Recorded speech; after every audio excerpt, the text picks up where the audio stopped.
Major breaking weather story happening right now as Tropical Storm Barry is bearing down on Louisiana. Our meteorologist Jacqueline Shearer has the latest on what's happening and what people in Louisiana need to watch out for. Yeah, big rain, a lot of flooding really will be the main concerns, as well as that storm surge that of course we deal with so often with storms like this. So here's a look right now at the tropics. That's Tropical Storm Barry, but as it approaches Louisiana, we are still expecting that just before it makes landfall, it will be a hurricane. So here's a look at this storm. As it pushes through the next few hours, we do start to see that right about 8 a.m. on Saturday, so less than 24 hours away, it barely makes that Category 1 status. Category 1 starts at 74-mile-an-hour winds. It'll just barely be there with 75-mile-an-hour winds. Whether or not this makes Category 1 status, though, is really kind of beside the point, because the main concern will be all of those heavy rains as well as that storm surge causing even more flooding in Louisiana.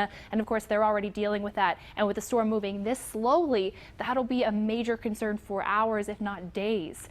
Here's a look at the spaghetti plots as it continues to push over the next few days, though, all the way into next week. We'll be tracking it as it forms an elongated area of low pressure. And coming up in just a few minutes, we're going to talk about whether or not Charlotte will feel any impacts from Barry.